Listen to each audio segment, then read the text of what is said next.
Genfi autonäitusest jätkame taas ja oleme tulnud Peugeot boksi. Peugeot on selles mõttes hea autofirma, kes alati üllatab selliste konkreetsete asjadega, mida kindlasti näeme ka Eesti turul, mida ei pea inimene kartma, et see jääb kuskile Hispaaniasse ja kuidagi meist võõraks. 208 tuli välja ja selle auto puhul on kõige ägedam muidugi see disain, mis on kujundatud väga ägedaks ja väga linnalikuks, sportlikuks, siis 79 grammi kilomeetri kohta CO2. See on iga auto puhul positiivne, üllatav ja väga hea number. Kas see auto ka linnatingimustes ägedalt sõidab, sellest hakkame kohe rääkima. Genfi looga saame taas jätkata. Peugeot 208 oli see, mis oli Peugeot boksis kõige tugevamalt esindatud. Kui sa nüüd hakkad kiirelt seda meile tutvustama, kuidagi maha müüma, siis millest alustaksid? Ma alustaksin kõigepealt sellest, et siiani on Peugeot 208 väga edukalt klientide poolt ja soojalt vastu võetud, sest 2013 aastal sai Peugeot 208 tehnika maailma aastaauto valimisel rahvaauto tiitli.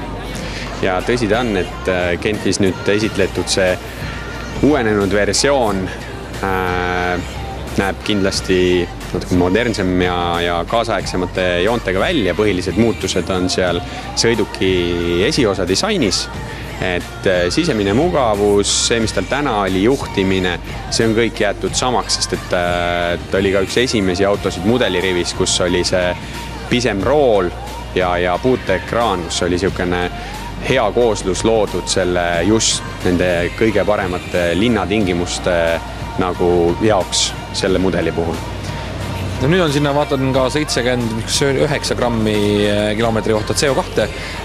See oli sedavõrd suur asi, et seda pidi eraldi auto külje peale välja tooma. Ja, et ka tänaste andmete põhjal on tegelikult Peugeot 208 kõige ökonoomsem sõiduk, ka selle praeguse põlvkonna oma. Ja uus, mis siis nüüd enne jaanipäeva Eesti turule tuleb, siis tõsi, üks asi on see 79 grammi CO-d, aga lisaks 3 liitrit 100 keskmist kütusekulu, mis on nagu juba jõuab sinna müstika kanti, aga tegelikult nende Peugeot uute mootoritega on see võimalik, sest et nüüd saab ka 208 endale uued Blue HDI ja PureTech tehnoloogia siis vastavalt diisel- ja bensiinimootorid. Mootori valik jäi ka samaks või seal tuli midagi uut? Seal uuenes see nii palju, et mootorid hakkavad vastama Euro 6 standarditele ja tänu sellele ongi see väiksem kütusekulu saavutatud. Et kui me lisaks mootoritele räägime varustusest, siis klientidel tekkis võimalus valida natukene uute värvitoonide vahel, et erkas niisugust oranži, mis on nagu silmatorkav ja kindlasti selle väikeauto puhul selline mõnes mõttes nagu jõuline, mis toob teda rohkem välja. Lisaks sellele veel 2 tekstuurvärvi, mis on nii-öelda kriimustamiskindlad, et nad ei ole mitte mattvärvid, aga nad on just tekstuurvärvid. Ja lisaks siis veel varustuse poole pealt, et seal on nagu mugavus ja turvaseadmeid, Active City Brake ehk siis isepidurdamine, parkimiskaamera ja kõik sellised asjad. See on põhimõtteliselt pandud suure auto varustus väiksesse autosse, kui ma niimoodi kokkuvõttes võin lihtsalt öelda.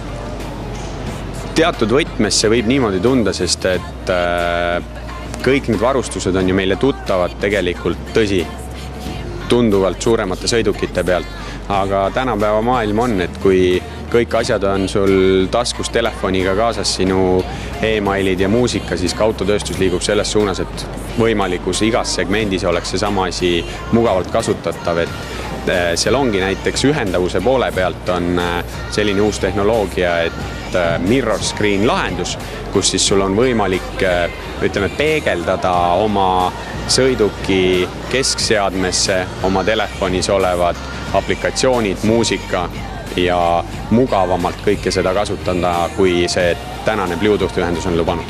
No ma sain aru, et jaanipäeva vaikuse peaks Eestisse jõudma, eeltellimine käib või ei käib? Eeltellimine juba teatud võtmes käib, et esimesed sellised huvid just pärast seda Genfi autonäitust on juba inimesed küsivad, uurivad, et millal, kuidas, aga tulles veel selle tänase põlvkonna juurde, siis kindlasti on meil laos veel praegust 208 väga heade just Active Plus eripakkumiste näol. Ja mis on veel Peugeot puhul kindlasti tasuks ära märkimist, et aasta küll juba käib ja varsti saab esimene kvartal läbi, aga sellest aastast alates on Peugeot standardis 5 aastat 100 000 kilomeetrit garantiid.